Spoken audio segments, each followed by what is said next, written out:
빌립보서 2장은 두렵고 떨림으로 이루어가야 할 현재 진행형의 구원에 관해서 가르치고 있습니다. 그래서 그 구원을 우리가 만끽하면서 걱정 없이, 그러나 우리의 마음만큼은 언제나 두렵고 떨림으로 경외하는 마음으로 구원을 이루어가는 삶이란 과연 무엇일까? 지난 시간 우리는 성도들이 자그마한 일을 하는 한 일 속에서도 세상은 결과 중심으로, 결과면 좋으면 됐지 하는 것이 세상의 가치관이라면 우리는 그 과정에서조차 화평함과 거룩함과 겸손함을 이어가는 것이 성도다운 일의 방식이다 하는 것을 함께 살펴보았습니다. 말씀으로는 이렇게 나오죠. 모든 일을 원망과 시비가 없이 하라. 아멘. 스티브 잡스가 애플이라고 하는 거대한 세계적인 기업을 세울 때 그 처음의 시작에 우리는 다른 회사하고는 좀 다릅니다 라고 하는 기업 이미지 홍보를 위해서 내건 슬로건이 있습니다. Think different란 말인데, 다르게 생각하라 라는 말이에요. 그래서 아주 독창적인 아이디어를 가지고 지금도 아주 유효한 제품들을 만들어내는 굴지의 회사를 일구어내었죠. 근데 저는 교회는 이런 어떤 이윤의 창출과 독창적인 아이디어를 가지고 그 회사의 이름을 선전하기 위해서 남다름을 추구하는 것과는 다른, 그것과는 차원이 다른 우리의 남다름이 있다, 차별화가 있다고 생각합니다. 그것은 무엇일까요? 여기 모여있는 성도 개개인이 거룩함의 삶으로서 함께 모임으로, 그래서 우리는 주님이 원하시는 공동체, 주님이 원하시는 교회를 우리가 세워가기 위한 남다름을 우리는 추구해야 하는 줄로 믿습니다. 여러분, 솔로몬이 성전을 지을 때 여느 다른 건축물과는 다르게 이 성전은 하나님의 영광이 머무시는 곳이니 짓는 방식부터가 달라야 된다 해서 요란하지 않게 하자, 시끄럽지 않게 하자, 그래서 아주 고요하고 조용하게 성전을 지어냈던 것을 우리는 보았습니다. 신약에 이르러 성전은 바로 교회이니 여기 모인 우리들 모든 성도들의 활동과 섬김 역시도 화평한 중에 고요하고 거룩하며 그렇게 화합하는 모습으로 지어져 갈 때 그것이 바로 주님이 원하시는 교회가 되는 줄로 믿습니다. 오늘 이어지는 본문은 또 다른 관점에서 주님이 원하시는 교회가 과연 어떠한 교회인가를 가르쳐주고 있습니다. 그것은 성도들이 헛되지 않은 자랑으로, 마치 자신을 제물처럼 온전히 하나님 앞에 바치는 헌신으로 기뻐하고 즐거워하는 교회, 곧 기쁨이 넘치는 교회가 우리 주님이 원하시는 교회라는 사실을 오늘 말씀을 통해서 함께 살펴보도록 하겠습니다. 자, 여러분, 솔로몬은 전도자로서 오래전 아주 지혜로운 잠언과 전도서를 우리들에게 전해 주었습니다. 솔로몬이 관찰해 보았을 때 세상은 하나의 뚜렷한 특징이 있으니 그 세상 만사의 특징을 이 한 단어로 정리할 수 있었죠. 그 단어가 무엇입니까?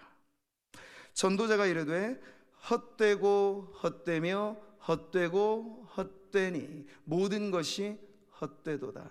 해 아래에서 수고하고 모든 수고가 사람에게 무엇이 유익한가? 아멘. 한 단어로 정리하면 헛됨이라고 하는 것이 세상 만사의 특징이라는 것이죠.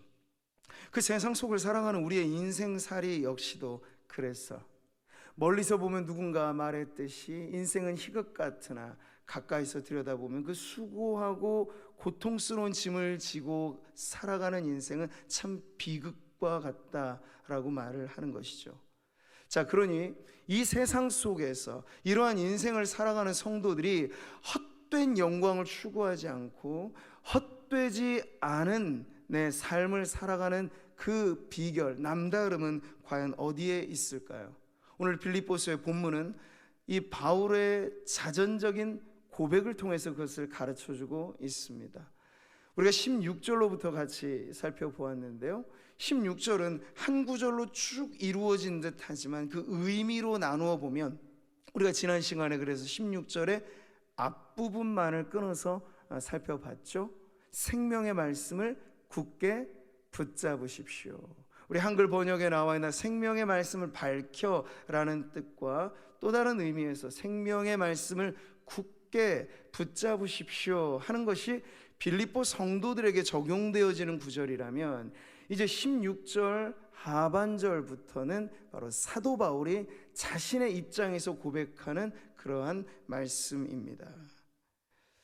자, 이 구절에는요, 우리가 이해할 때 두 가지 중요한 비유가 등장합니다. 하나는 자신의 레이스를 달리는 경주자의 모습으로, 또 하나는 자신에게 주어진 일을 열심히 만들어내는 노동자의 모습으로 바울은 헛되지 않는 삶의 모습을 보여주고 있습니다. 우리가 알기로 바울은 그의 선교 방식이 자비량이었습니다. 그의 업이 장막 짓는 텐트 메이커였었는데, 그럼 필요시 모든 자원을 조달하기 위해서 자신의 기술을 가지고 장막을 지어가면서 선교에 필요한 제반 비용을 충당하기도 하였던 것이죠. 그래서 지금 바울이 수고로이 일하는 모습을 보여줄 때는 바로 그 자신의 삶의 이야기가 여기에 담겨져 있는 것이에요. 자, 경주자이든 노동자이든 이 두 가지의 비유에 공통 분모가 있으니 그것은 바로 경주자는 출발선에서 시작한 경주를 반드시 결승선까지 달려가야 성공한다는 사실과, 노동자 마찬가지입니다. 자신에게 주어진 과업을 시작만 해서는 안 돼요. 벌려놓기만 하면 안 돼요. 그 일을 완결해야 제대로 된 일을 하였다고 인정받을 수 있죠. 경주자, 노동자, 그 둘의 공통 분모는 바로 완결이라고 하는 것에 있습니다. 자, 비슷한 예로 바울은 이렇게 고백하고 있습니다. 같이 보시죠. 그러므로 나는 다름질하기를 향방 없는 것 같지 아니하고 싸우기를 허공을 치는 것 같이 아니하며, 내가 내 몸을 쳐 복종하게 함은 내가 남에게 전파한 후에 자신이 도리어 버림을 당할까 두려워함이로다. 아멘. 성도들에게만 두렵고 떨림으로 구원을 이루십시오라고 말한 게 아닙니다. 바울은 자신을 경주자에 비유하든 노동자에 비유하든 자신의 이 복음의 모든 사역 이후에 그 자신도 두렵고 떨림으로 구원을 이루어가고자 하는 그런 열망을 갖고 섬겼노라고 이렇게 고백하고 있는 것이죠. 사도 바울의 이 완주 그리고 완결을 목표로 하는 헛되지 않은 삶의 모습에는 이 마지막 목표점이 그래서 중요하게 부각이 됩니다. 바울뿐만 아니라 모든 성도라면 우리가 함께 이 신앙의 경주에서 도달해야 될 마지막 종착점, 그것은 바로 우리의 구원자 되신 예수 그리스도인 줄 믿습니다. 그래서 지금 바울은 오늘 본문에서도 그리스도의 날에 헛되지 않는 자랑거리를 지금 알려주고 있는 거예요. 이 세상에서 다 판가름 나지 않고 세상의 인정과 가치로만 다 점수 매겨지지 않고 마지막 순간에 오히려 진가가 드러나는 이 목표의식, 그것을 바울은 종말의 마지막 선까지 끌어가고 있는 것이에요. 우리의 믿는 바 신앙의 고백으로도 말하듯이 예수 그리스도 다시 오실 날 인류의 종말은 선언될 것입니다. 그보다 빨리 우리가 종말을 경험한다는 건 개인의 종말이겠으니 우리의 삶의 한평생을 다 달리고 죽음에 이르러 최후 종착역에 이를 때 우리는 두 가지 측면에서의 종말을 앞두고 있다고 할 수 있습니다. 그러니 신앙의 자랑과 영광은 바로 그 마지막 순간에, 여러분 학생들이 공부하여서 그 공부의 결과는 무엇으로 평가를 받습니까? 마지막 기말고사로 평가를 받는 것이죠. 우리도 마찬가지로 우리 개인의 종말이나 인류의 종말의 어떠한 끝이라도 그 마지막 순간에 우리 주님 보실 때 너는 참 잘하였구나, 착하고 충성된 종이라고 우리 주님께 인정받고자 오늘을 열심히 살아가는 것, 여러분 그것이 헛되지 않는 삶인 줄 믿습니다. 바울은 특별히 목회자로서 교회를 세워가는 그 거룩한 일에 자신의 목표의식을 두면서 그것을 달성하려고 하였습니다. 그래서 헛되지 않은 삶과 결코 쇠하지 않는 자랑거리가 바울에게는 너무 뚜렷했던 것이죠. 다른 성경 구절에서 우리는 그것을 봅니다. 같이 보겠습니다. 우리의 소망이나 기쁨이나 자랑의 면류관이 무엇이냐?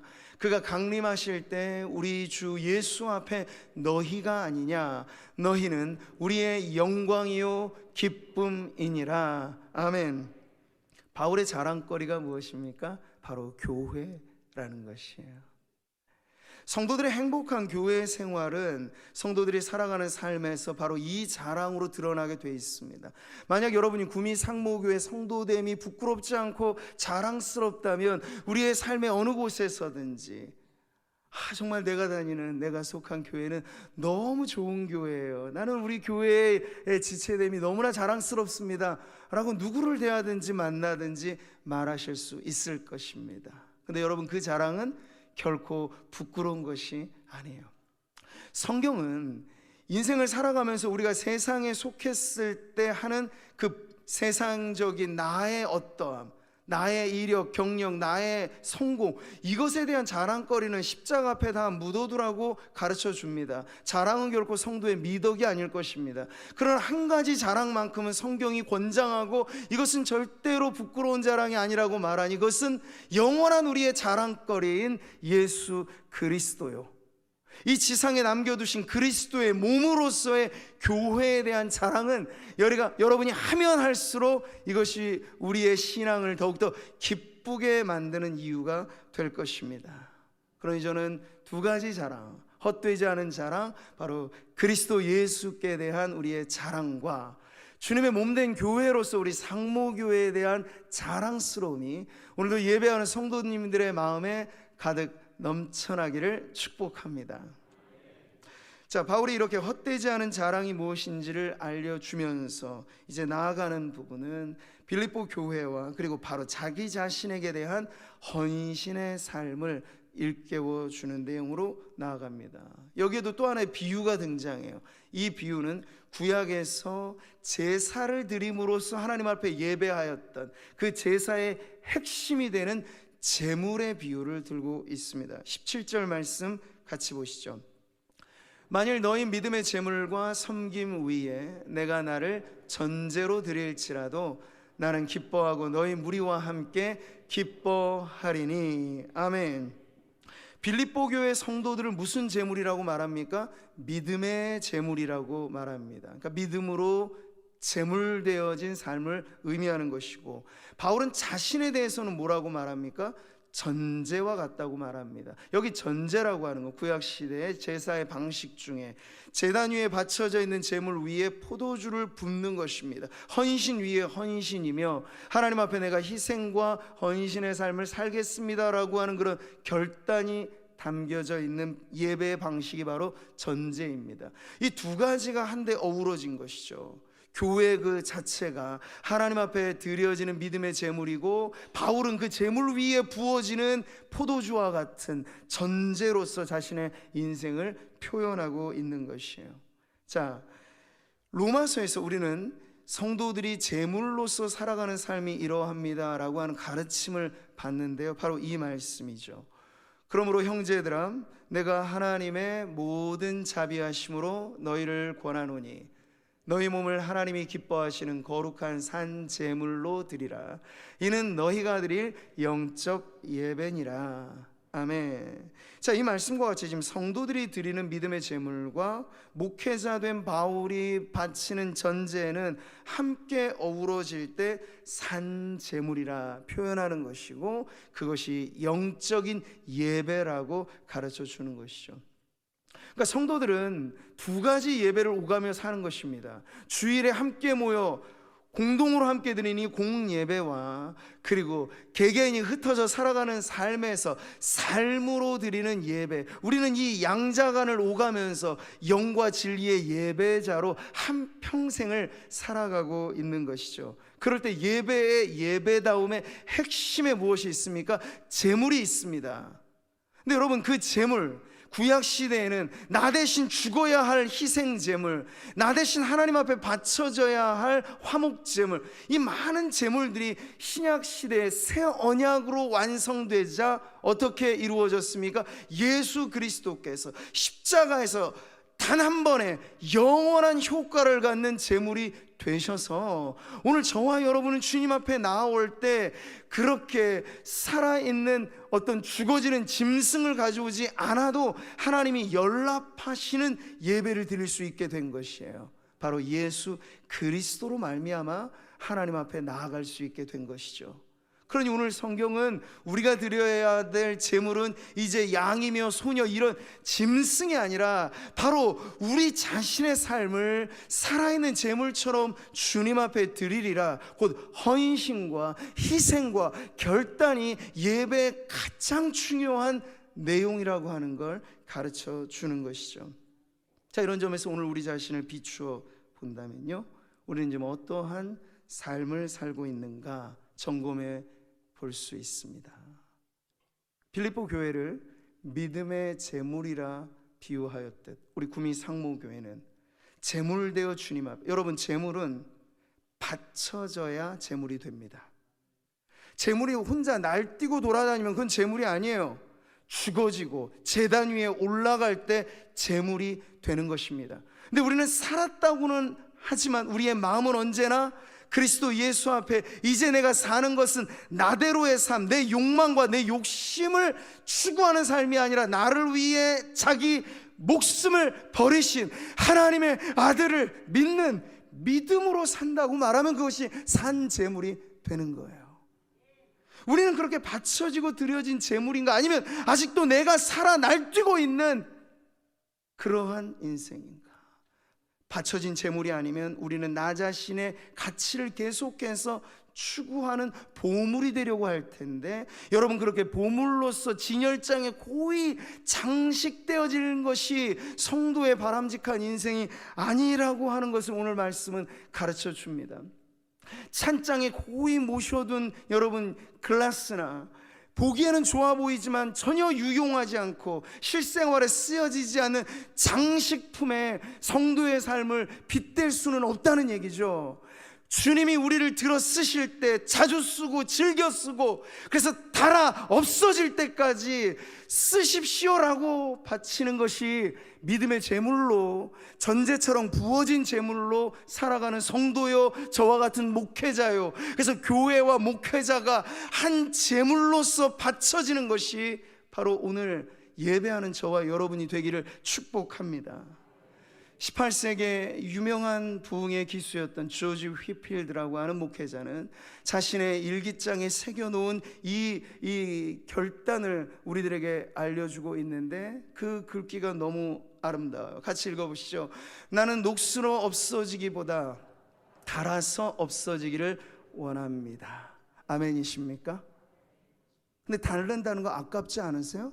내가 마모되는 것이고, 요즘에는 소진증후군이라고 있어. 사람들은 걸핏하면 번아웃 됐다 얘기하면서 번아웃 되는 것 자체를 두려워한 나머지 초가 어둠을 밝히려면 자기 몸은 녹여져야 마땅합니다. 초로서 나는 근사하게 있을 거야. 그러면 향초밖에는 안 되는 거예요. 불을 밝히려면 제 몸을 녹여야 합니다. 번아웃은 피할 수 없는 성도의 헌신의 한 과정일 텐데, 그거 너무 두려워해서 교회에 봉사하고 그거 걱정해서 교회에 헌신하는 걸 주저 하시면 여러분의 한평생 어떠한 인생일까요? 바쳐진 재물이 아니라 진열장에 모셔둔 보물처럼 고이 간직되는 삶인데, 그 고이 간직되는 삶이 오래 묵으면요 유물이 되는 겁니다.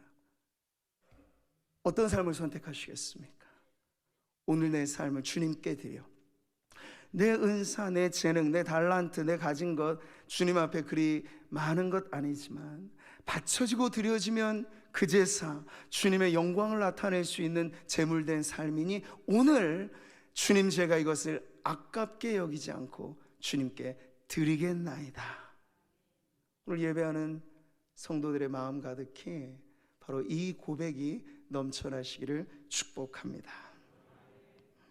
제물의 비유로 생각할 때 우리는 온 세상을 살린 가장 복된 제물을 알고 있습니다.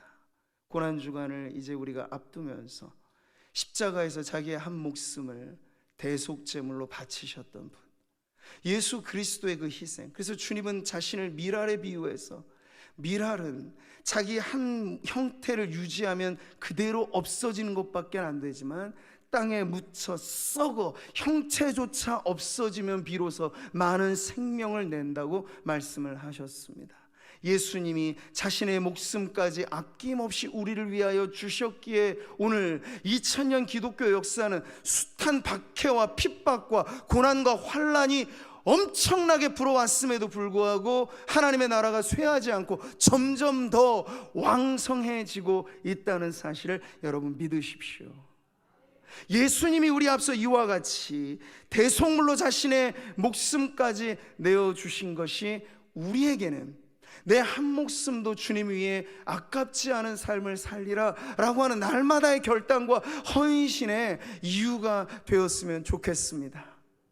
사람을 보고 세상을 보면 우리의 목숨 아깝고 우리의 재능도 아까워요. 그러나 예수님을 바라볼 때도 아까우시다면 그건 곤란합니다. 예수님이 나를 위해 무엇을 아까워하셨던가요? 하나님께서 우리에게 대한 사랑을 주실 때 나는 아직 죄인이었는데 독생자를 주시기까지 한 그 사랑은, 부모 되신 분들은 아시잖아요. 여러분의 돈이 자식보다 귀합니까? 아니죠. 자식보다 귀한 건 없는 게 부모의 마음인데 우리 하나님 아버지께서는 그 독생자까지 아낌없이 나를 위해, 우리 위해 주셨습니다. 여러분, 헌신은 성도와 성도가 비교해서 나오는 게 아니고 그리스도 예수 앞에 섰을 때 우러나오는 믿음의 고백이 되어야 합니다. 그럼 여러분, 피해의식이 뭐예요? 교회 일을 하면서, 교회 봉사를 하면서 사람에게 이리 치이고 저리 치여서 나 이제 더 이상 봉사 안 합니다. 그분은 사람 보고 일한 거예요. 그러나 그리스도 앞에서 내 작은 이 한 목숨 드리기까지도 나는 아깝지 않습니다라는 헌신의 불꽃이 일어날 수 있다면 여러분, 그 헌신은 희생만이 아니고 고통이 아니고 오늘 이어지는 말씀에 나와 있는 것처럼 우리의 기쁨이요 즐거움이 될 줄 믿습니다. 헛되지 않은 인생이 무엇인가를 가르치고 재물과 같이 바쳐진 인생을 하나님이 기뻐하심을 보여주면서 오늘 말씀의 결론은 그런 성도들에게 주어진 복을 가르쳐 줍니다. 빌립보서에 감춰져 있는 가장 소중한 보물, 반짝반짝거리는 그 귀한 보석, 바로 기쁨의 복을 오늘 우리들에게 알려주고 있는 것이죠. 17절의 말씀을 다시 보겠습니다. 만일 너희 믿음의 재물과 섬김 위에 내가 나를 전제로 드릴지라도 나는 기뻐하고 너희 무리와 함께 기뻐하리니. 아멘. 많은 성도들에게 헌신이 부담스러운 건, 헌신은 힘들다, 교회의 일을 위하여 내 모든 어떤 것들을 내어준다는 것은 그건 희생이다, 어떤 약간의 피해자 증후군이 성도들의 마음에 있다는 것을 알고 있습니다. 그러나 여러분, 관점을 바꿔주는 말씀을 오늘 우리는 보는 것이에요. 전제와 같이 부어지고 믿음의 재물처럼 바쳐지는 그게 아깝지 않을 수 있는 신앙의 고백이 된다면 헌신은 고달픈 것이 아니고 괴로운 것이 아니고 헌신은 기쁨의 이유가 되는 것을 여러분 믿으시기 바랍니다. 믿음의 산재물된 삶을 들이실 때 슬퍼하지 마십시오. 그것은 오히려 우리에게 특권이요 영광이요 자랑스러움이요, 그래서 기뻐할 이유가 되는 것입니다. 바울은 지금 자신의 죽음에 빗대어 전제를 말하기보다는 오늘 이 본문에서는 더 강렬한 희생과 헌신으로서 부어진 바 된 삶을 전제에 비유했습니다. 이것은 역시 극한의 희생을 의미하기도 합니다. 그럴 때 바울이 이걸 괴로운 듯이 힘들다며 말한 것이 아니고 이제 나는 이로 인하여 기뻐하고 기뻐합니다. 여러분도 나와 함께 기뻐하기를 바랍니다. 기쁨의 세계로 초대하고 있는 것이에요. 우리 한번 같이 고백해 볼까요? 헌신은 기쁨입니다.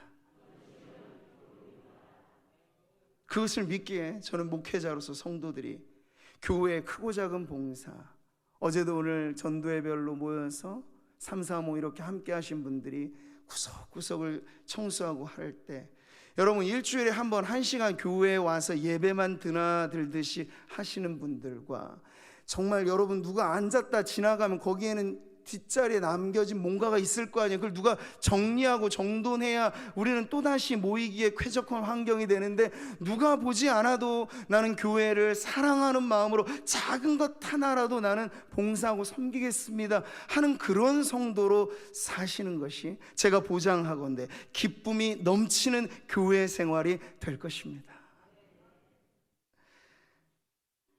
세상이 말하는 기쁨은 대개가 사막의 신기루와 같은 것들이라서 기쁨인 줄 알고 찾아갔는데 가보니 허상인 경우가 대부분이죠. 왜 많은 유명인들이 마약에 중독이 되고, 왜 많은 사람들이 그 성공의 끝자락에서 패망의 길에 가는 줄도 모르고 술에 중독되고 음란에 중독되고 그렇게 빠져만 들어갈까요? 이 신기루에 쫓아다니는 인생이 되기 때문입니다. 그러나 오늘 성경이 우리에게 약속하는 이 기쁨이라고 하는 것, 사막에서 만난 오아시스와 같아서 목마르고 죽을 지경인 이 갈증을 진정 해결해 줄 수 있는 사막의 이 물줄기로 오늘 주님은 우리를 기쁨의 세계에 초대하고 있는 것입니다. 사랑하는 성도 여러분, 온 세상을 살린 가장 복된 제물이 되신 예수 그리스도께서 그 십자가 지실 때 괴로워서 안간힘으로 저항하면서 억울해하면서 마지못해서, 우리는 그런 십자가를 모릅니다. 우리가 아는 십자가는 예수님이 즐거이 지신 십자가, 나실적부터 이 하나의 목표를 이루기 위해 세상 명예 버리고 사람들이 억지로 임금 세우려고 하는 그 권세도 버리고 예수님이 선택하신 십자가, 그것은 예수님의 남다른 기쁨의 목표였던 것입니다. 주님이 이렇게 말씀하셨어요. 내가 이것을 너희에게 이름은 내 기쁨이 너희 안에 있어 너희 기쁨을 충만하게 하려 함이라. 아멘. 이 말씀을 하신 시점이 이제 코앞으로 십자가를 앞두고 있는 상황에서 예수님은 그 마지막 행보에 감춰져 있는, 그러나 가릴 수 없는 기쁨을 알려주고 있는 것이에요. 사랑하는 성도 여러분, 오늘 우리는 교회로 함께 모여 예배하는 이 자리에 함께하고 있습니다. 교회가 교회로서 세상과 구별되어지는 공동체라고 하는 걸 우리는 무엇으로 규명할 수 있겠습니까? 바로 성도들이 모인 이곳에 나의 기쁨, 당신의 기쁨, 우리의 기쁨이 다른 이유로서가 아니라 오늘도 여전히 어제나 오늘이나 영원토록 동일하신 예수 그리스도 안에서 누리는 이 기쁨이 우리의 전부라고 말할 수 있는, 여러분, 그러한 교회가 될 때 세상과 구별되어지는, 그리고 세상에 없어서는 안 될 교회가 되는 줄 믿습니다. 기독교 변증가로 잘 알려진 C.S. 루이스, 그는 철저한 무신론자였습니다. 박학다식한 사람이었고 문학 비평가였고 교수이기도 하였고, 그는 세상에 돌아가는 이치를 보면서 신 없음이 그의 신념이었습니다. 그런데 말씀과 성경을 통해, 복음의 진리를 통해 그 점점 더 변화되다가 결국 어느 순간 완전한 터닝 포인트, 그걸 우리는 회심이라고 말을 하는데, 그가 회심에 이르게 되었을 때 그는 자신의 신앙의 고백을 무엇으로 하는가? 바로 나는 예기치 못한 기쁨을 맛보았습니다 라고 고백을 합니다. 이 회의론자이고 무신론자가 예수님을 알게 되었을 때 그가 눈뜬 세계는 기쁨으로 찬란한 세계였다는 거예요. 그래서 그가 고백하기를, 하나님이 우리에게 갖게 해주시는 그 기쁨에 비한다면 우리가 이 세상에서 추구하는 그 말초적인 쾌락과 즐거움, 너무나 밑바닥에 있는 것이라서 문제이지, 우리가 기쁨을 추구하는 것이 문제가 아니라고 이야기를 합니다. 그러니 사랑하는 성도 여러분, 신기루를 잡듯 이 세상에 희낙락한 그 즐거움에 인생의 목표점을 두시지 말고, 경주자와 같이 우리가 목표를 향하여 달려갈 때 변함없이 우리 안에서부터 차고 넘쳐 흘러가는 기쁨의 샘을 그리스도 예수 안에 저와 여러분이 날마다 맛보며 누리며 살아가기를 축복합니다. 예기치 못한 기쁨을 우리가 어제도 맛보고 오늘도 경험하면서 우리의 인생이 바로 이런 주님의 은혜로 해석되지 않는다면 너무나 뻔한 것 아니겠습니까? 특별하고 남다르다고 말해도 사실 세상과 인생의 굴레라고 하는 그 범주에서 벗어나기가 어려운 것이 우리들인데, 이것을 뚫고 들어온 복음의 빛이 우리에게 그리스도 예수 안에, 2000년 전 복음은 지금도 변함없이 외쳐지는데, 그 복음에 가까이 가면 갈수록 우리는 질리지 않는, 그리고 쇠하지 않는 기쁨이 샘솟는다라고 하는 사실을 경험하게 되는 것이에요. 사랑하는 성도 여러분, 오늘도 예배하면서 바로 그 기쁨의 원천을 여러분이 경험하고, 그리스도 예수 안에서 우리가 각자로도 기쁘지만 성도들이 함께 모인 이 자리가 더하여지고 곱하여지고, 그래서 배가 되는 기쁨의 자리가 되기를 소망합니다. 말씀의 결론을 맺으며 질문해 보시죠. 신앙의 건강도를 측정하는 중요한 질문입니다. 성도요, 당신은 그리스도 예수를 믿노라 말하면서 지금 기뻐하고 있습니까? 바울이 지금 이 기쁨을 전해주는 환경은 유원지, 편안하게 쉴 만한 파라다이스 이런 공간이 아니고 감옥이었습니다. 주 예수로서 그는 갇힌 자리에서 기쁨의 탄성을 자아내고 있어요. 기뻐하고 기뻐합시다. 기뻐하고 기뻐합시다. 반복되어지는 이 기쁨의 메아리는 그가 옥중에 갇혀있는 순간에 터져나온 기쁨이라고 하니, 저와 여러분 지금 우리의 삶의 자리를 탓하고 기쁨을 유보할 이유가 없습니다. 지금 내 삶의 자리가 창살 없는 감옥처럼 육신의 괴로운 어떠한 아픔과 고통 중에 혹 있을지라도, 우리의 삶의 번지수가 여전히 그리스도 예수 안에 있다면 내 모든 죄와 괴로움과 사망의 공포까지도 가져가 주시고, 대신 우리에게 주시는 희락과 즐거움과 인생의 참된 행복을 우리에게 만끽하게 하신 그리스도 안에서 우리의 삶의 자리가 어떠하든지 기뻐하고 기뻐하는 그런 성도와 교회로 우리가 주님 앞에 나아가기를 예수님의 이름으로 축복합니다.